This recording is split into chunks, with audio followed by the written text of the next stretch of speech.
मैं आपको कुर्ती के आर्म होल, नेक और स्लीव्स कटिंग के कुछ खास टिप्स बताऊंगी जो आपके लिए बहुत ही जरूरी है और आपके बहुत ही काम भी आएंगे। तो आपका ज्यादा टाइम ना लेते हुए हम आज की इस कुर्ती की कटिंग को शुरू करते हैं। तो सबसे पहले मैंने कुर्ती के लिए ये फैब्रिक लिया है, जिसे मैंने 4 साइड में ऐसे फोल्ड करके रख लिया है। इससे हमारी फ्रंट और बैक एक साथ ही कट जाएगी।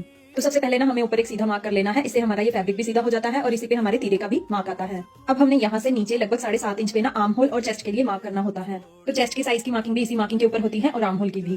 तो 7.5 इंच को हम इस तरीके से सीधा सीधा मार्क कर लेंगे। अगर आपने अपनी कुर्ती में बैन नेक या शॉर्ट नेक कोई भी रेडी करना है तो उसके लिए आपको ये वाली मार्किंग ना 8 इंच पे करनी है। और अगर आपको ये वाली कुर्ती स्लीवलेस रखनी है तो उसके लिए आपको ये वाली मार्किंग 7 इंच पे करनी है। तो ये तो हो गया चेस्ट और आर्म होल के लिए मार्क। ये मैंने आपको 2 तरीके से बता दिया कि आपने किस तरीके से करना है। अब हमें ना ऊपर की तरफ तीरा मार्क करना है। तो इस कुर्ती में हमें डीप नेक रेडी करना है, तो उसके लिए मैंने आपको तीरा बताया हुआ है। इसका जो स्टैंडर्ड साइज तीरा आता है वो 6.5 इंच आता है, यानी कि टोटल तीरा हमारा 13 इंच का आता है। तो 6.5 इंच को हमने ऐसे मार्क कर लेना है। अगर हमने ऊपर 6.5 इंच मार्क किया है तो नीचे की तरफ हमें 6 इंच मार्क करना है। ये मार्किंग हमारी फ्रंट के आर्म होल के लिए होगी। ये ऊपर से आधा इंच कम होती है। अब हमने इसी वाली मार्किंग को ऊपर वाली मार्किंग से ऐसे मिला देना है। तो ऐसे हमने फ्रंट के आर्म होल के लिए मार्क कर लिया है। अब हमें बैक के आर्म होल के लिए मार्क करना है। तो इसमें ना हमने 1.5 इंच प्लस कर देना है इस तरीके से। तो फ्रंट के आर्म होल से हमने 1.5 इंच प्लस कर देना है बैक के आर्म होल के लिए। अब हमने इसी वाली मार्किंग को ऊपर वाली मार्किंग से ऐसे मिला लेना है। तो आर्म होल की जो गुलाई होती है ना वो इस तरीके से दी जाती है। ये होगी बैक के आर्म होल के लिए ऐसे, और ऐसे ही हमने फ्रंट के आर्म होल के लिए यहाँ से इस तरीके से इसे गुलाई दे देनी है। अगर आप इस तरीके से आर्म होल की मार्किंग करेंगे ना तो आपको कभी भी कुर्ती की फिटिंग में कोई भी दिक्कत नहीं आएगी, कोई खिंच नहीं मारेगी कुर्ती आपकी। अब हमने ना यहाँ से तीरा एक पैड डाउन कर लेना है, जैसे मैं आपको नॉर्मल कटिंग में बताती रहती हूँ। आगे से ये सीधा ही आता है, यहाँ से एक पैड डाउन हो जाता है। तीरा से यहाँ से डाउन करने से शोल्डर की फिटिंग अच्छी आती है और नेक की भी।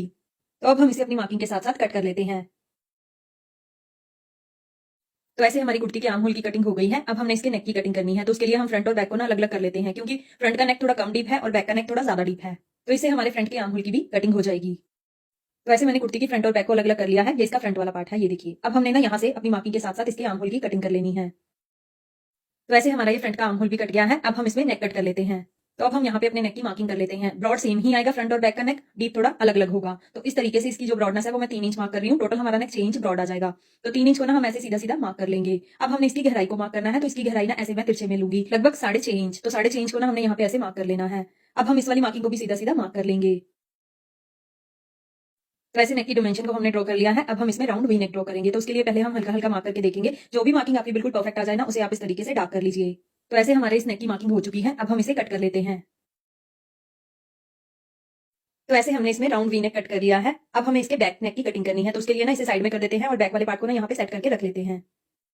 तो ये बैक वाला पार्ट आ गया हमारा। अब हम इस पे भी अपने नेक की मार्किंग कर लेते हैं। तो सबसे पहले हम नेक की चौड़ाई को मार्क करेंगे। जैसे कि मैंने बताया आपको कि ब्रॉडनेस सेम ही आती है, तो यहाँ पे भी हमने 3 इंच ही मार्क करनी है इसकी चौड़ाई को। तो चौड़ाई ऐसे हमने सीधी सीधी मार्क कर ली। अब हम इसकी गहराई मार्क करनी है। तो बैक नेक हमारा थोड़ा ज्यादा डीप है, वो 6.5 इंच हमने रखा है ना फ्रंट, तो ये जो बैक है ना वो 8.5 इंच आएगा। तो 8.5 को ना हमने ऐसे यहाँ पे भी सीधा सीधा मार्क कर लेना है।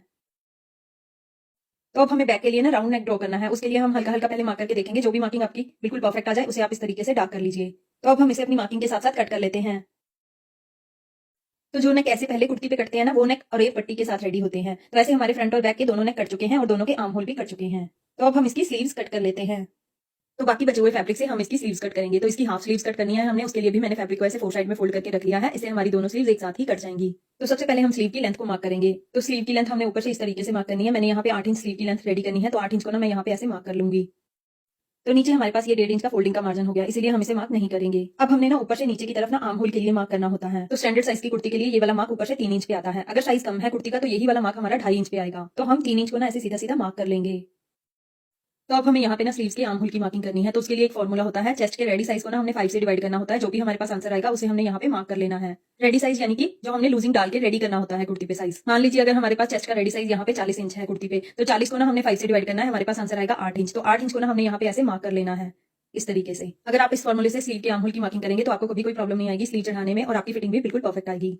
अब हमने ना यहाँ से राउंड मार्क करना है, यहाँ तक इस तरीके से हम ये मार्क करेंगे। तो ऐसे हमने आर्म होल की मार्किंग कर ली है। अब हमने ना नीचे से स्लीव की मोरी को मार्क करना है। तो यहाँ पे हमारे पास स्लीव की मोरी का रेडी साइज है 6 इंच। तो 6 इंच को ना हमने यहाँ पे ऐसे मार्क कर लेना है। तो अब हम इस वाली मार्किंग को इस वाली मार्किंग से ऐसे मिला लेंगे, और यहाँ से हमने एक्स्ट्रा मार्जिन को भी ऐसे ही मार्क कर लेना है, लगभग 1.5 इंच। तो अब हम इसे अपनी मार्किंग के साथ साथ कट कर लेंगे।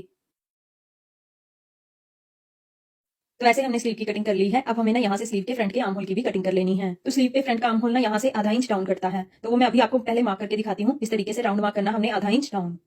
जैसे कुर्ती पे फ्रंट का आर्म होल अलग से कटता है ना, वैसे ही स्लीव पे भी अलग से कटता है। तो इसके फ्रंट के आर्म होल की मार्किंग कुछ इस तरीके से आएगी। अब हम इसे अपनी मार्किंग के साथ साथ कट करेंगे, लेकिन उसके लिए ना हम सिर्फ फ्रंट के 2 पार्ट्स ही लेंगे। दोनों स्लीव के फ्रंट पार्ट को उठाएंगे और इस तरीके से इसकी कटिंग कर लेंगे।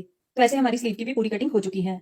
तो ये हमारी कुर्ती के आर्म होल, नेक और उसकी स्लीव्स की कटिंग हो गई है। आई होप आपको मेरे टिप्स समझ में आ गए होंगे और आपके बहुत ही काम भी आएंगे।